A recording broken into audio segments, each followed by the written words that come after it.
Hello guys, welcome back to the another video on Eco World. आज इस वीडियो में हम एग्रीगेट डिमांड एंड से रिलेटेड कंसेप्ट का रिमेनिंग पोर्शन का रिवीजन करेंगे, which is actually very very important, जहां से आपका 6 मार्क्स का question most of the time CBSE exam में पूछा जाता है। So let's get start.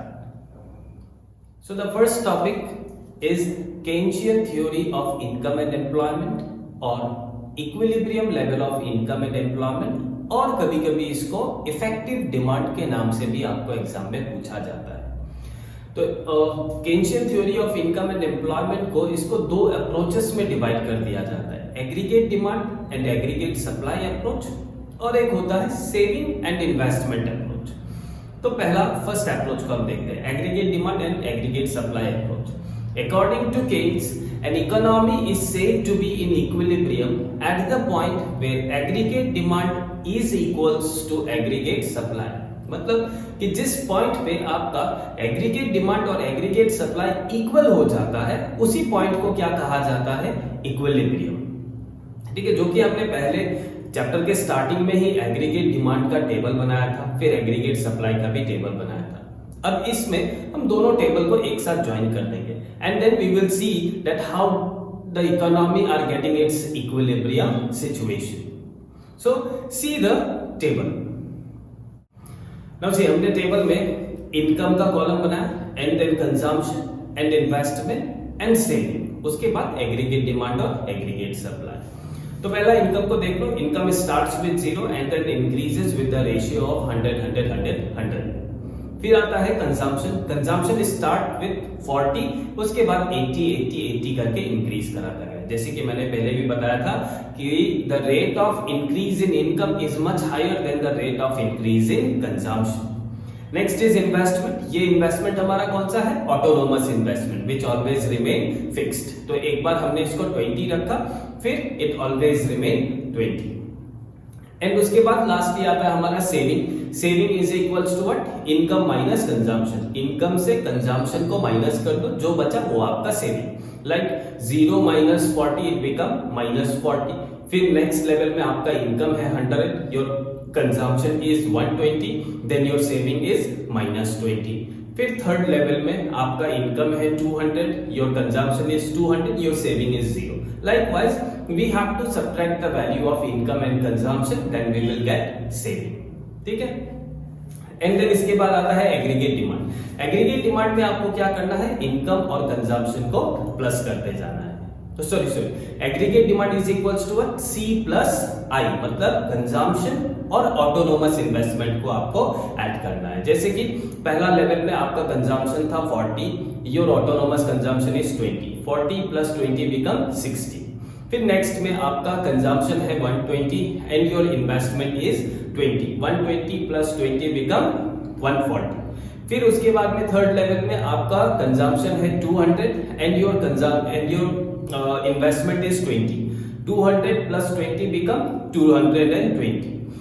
And then fourth level में your consumption is 280 and your investment is 20. Now 280 plus 20 become 300। समझ में आया? नेक्स्ट आता है आपका एग्रीगेट सप्लाई। एग्रीगेट सप्लाई का कंपोनेंट क्या था? C plus S। Consumption plus saving करने पे आपको मिलेगा एग्रीगेट सप्लाई। तो हमने कंजम्पशन और सेविंग को ऐड कर दिया। Consumption is 40 and then saving is minus 40, 40 plus minus 40 become 0।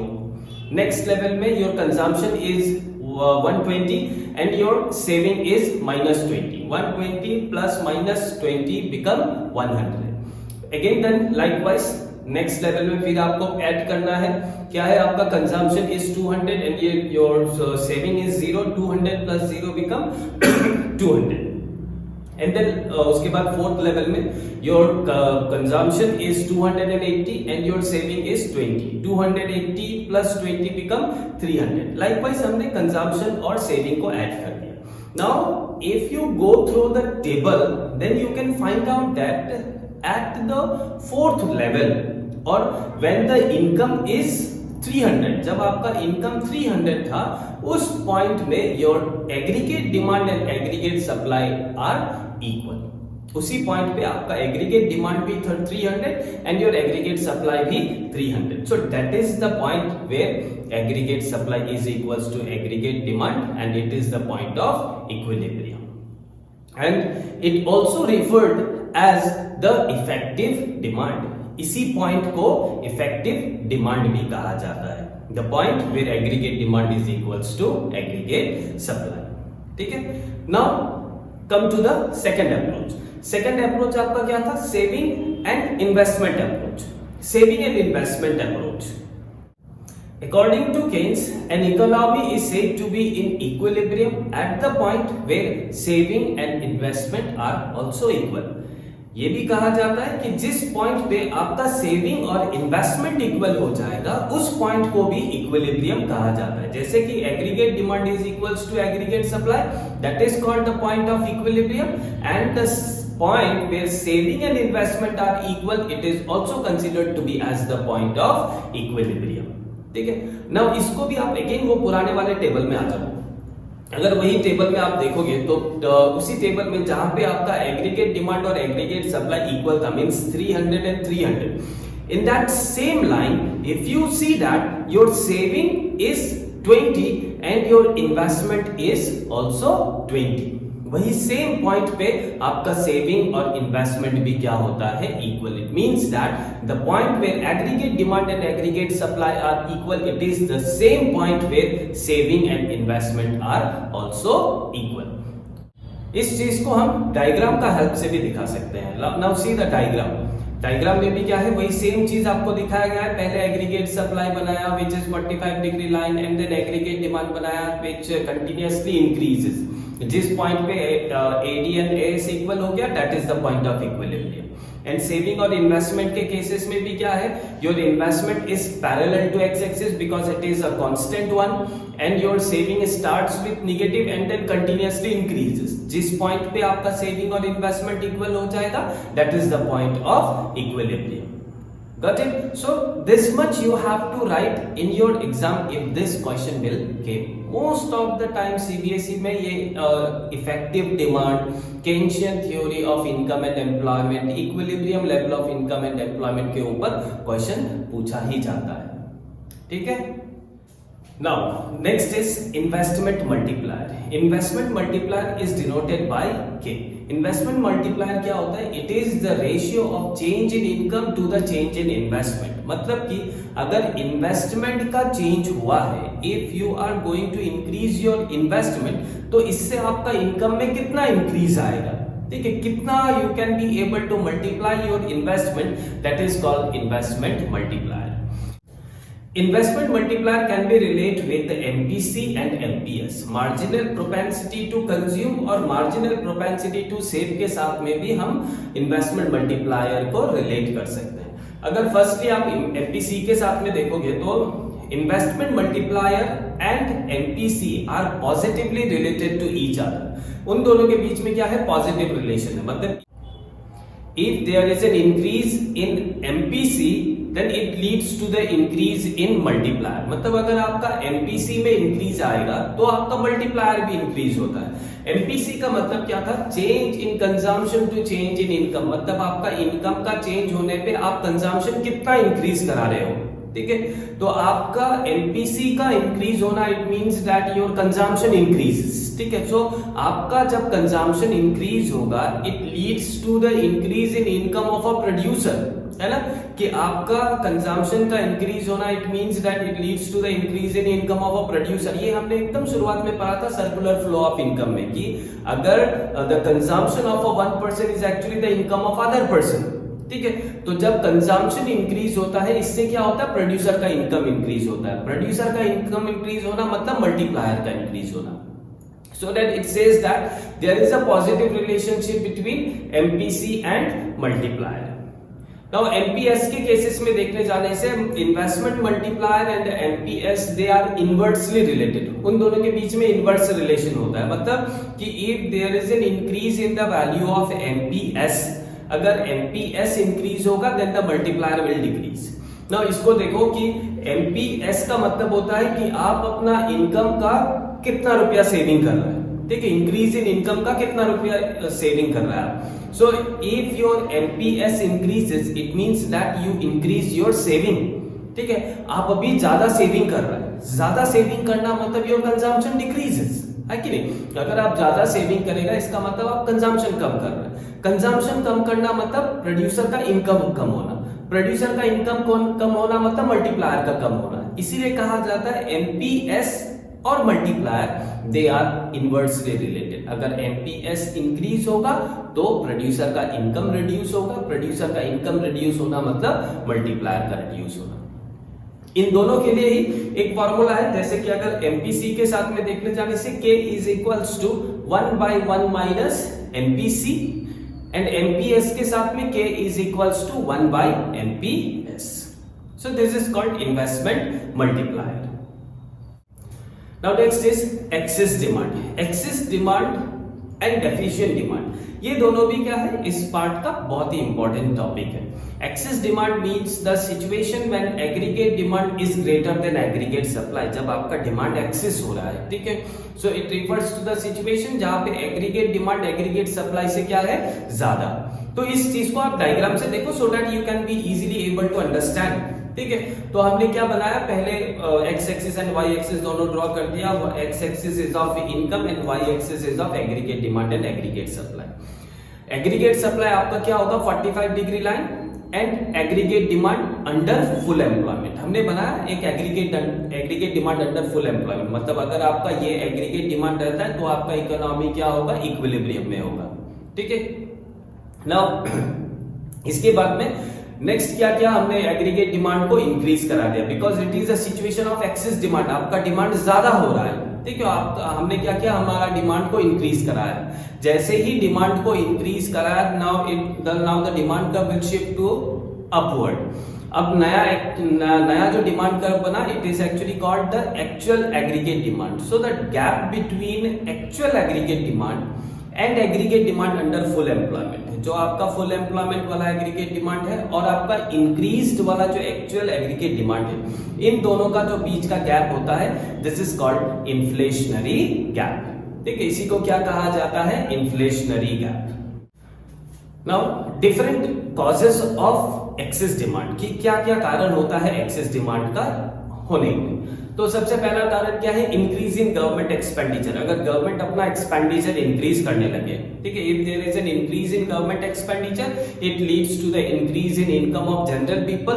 General people का इनकम इंक्रीज होगा तो डिमांड इंक्रीज हो जाएगा।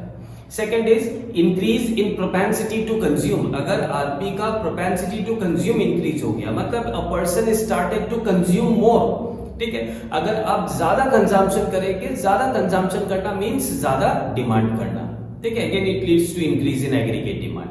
Next is increase in investment. अगर इन्वेस्टमेंट इंक्रीज होगा, प्रोड्यूसर का इन्वेस्टमेंट इंक्रीज करना, it means that it leads to the increase in income of factor of production, है ना। अगर प्रोड्यूसर ज्यादा इन्वेस्टमेंट करेगा तो उसको ज्यादा फैक्टर ऑफ प्रोडक्शन हायर करना पड़ेगा। ज्यादा फैक्टर ऑफ प्रोडक्शन हायर करना मतलब उन सब का इनकम इंक्रीज होना। इनकम इंक्रीज होना, again it leads to increase in aggregate demand. Next is decrease in tax rate. अगर टैक्स रेट डिक्रीज हो जाएगा, इससे भी क्या होता है कि decrease in tax rate leads to the increase in disposable income of an individual. अभी गवर्नमेंट को हमें कम टैक्स देना होगा, तो मेरे पास ज्यादा पैसा रहेगा and I started to demand more. So this are the causes of excess demand.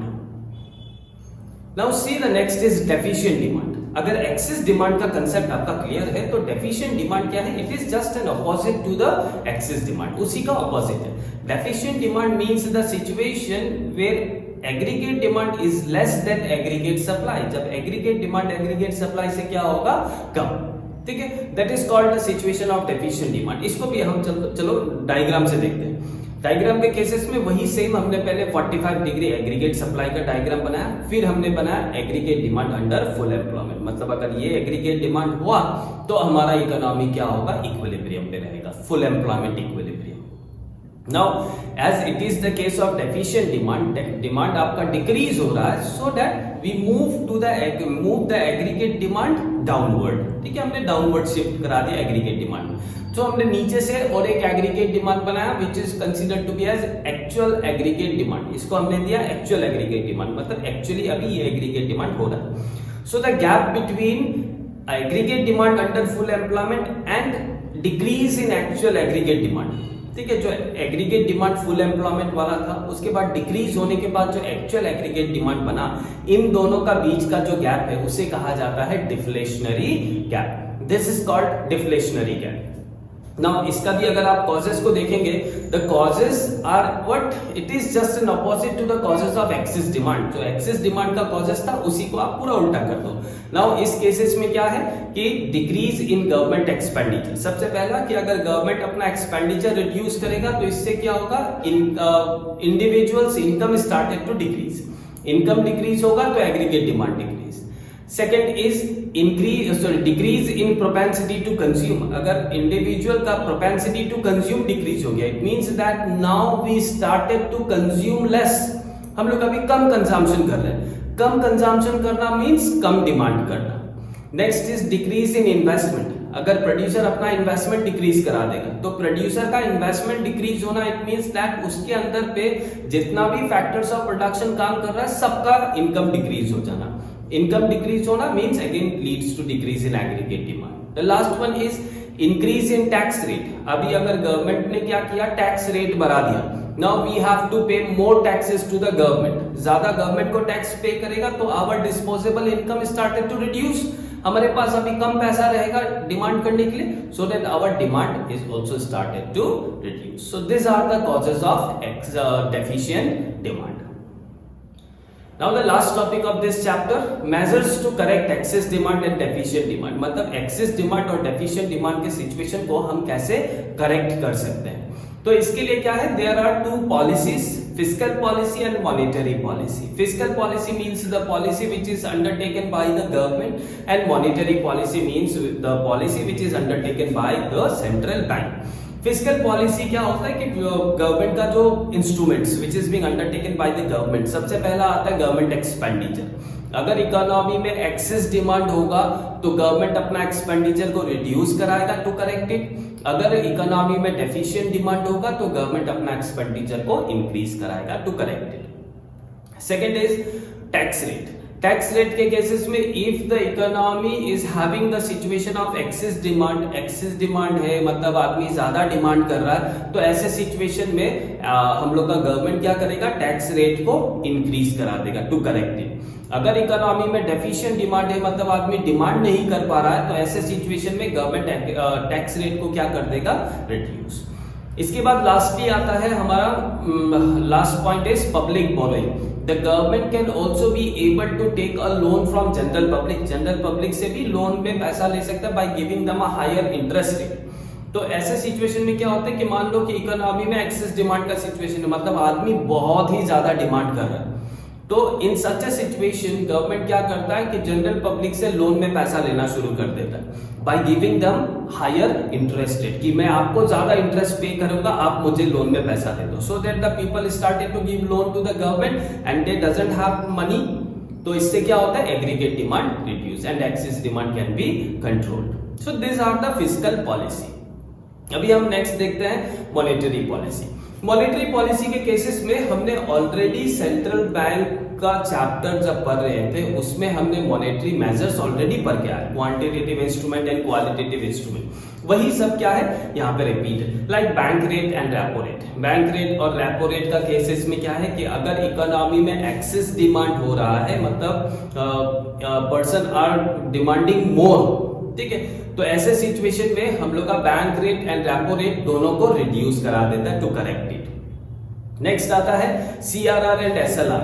CRR and SLR के केसेस में suppose if the economy is having a situation of excess demand, वही सेम है, इकोनॉमी में excess demand हो रहा है, तो हमारा क्या होगा, सेंट्रल बैंक CRR और SLR दोनों को इंक्रीज करा देगा। It means that now the commercial bank has to deposit more portion of money to the central bank and they have to kept more money with themselves and उनके पास में कम पैसा रहेगा, वो कम लोन में देगा, ठीक है। सो जिससे क्या होगा, एक्सेस डिमांड का सिचुएशन कंट्रोल्ड हो जाएगा।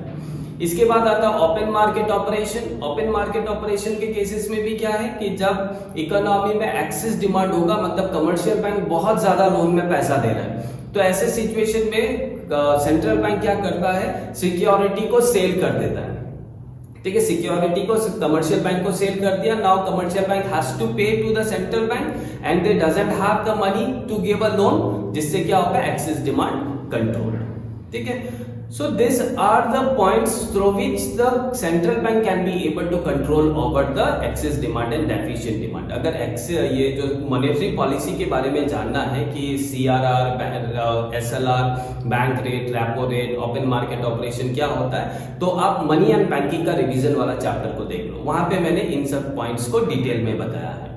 So the chapter has already been finished। यहाँ तक ही था हमारा एग्रीगेट डिमांड एंड से रिलेटेड कंसेप्ट का रिवीजन में। I think now it is become more clear for you to attend the exam.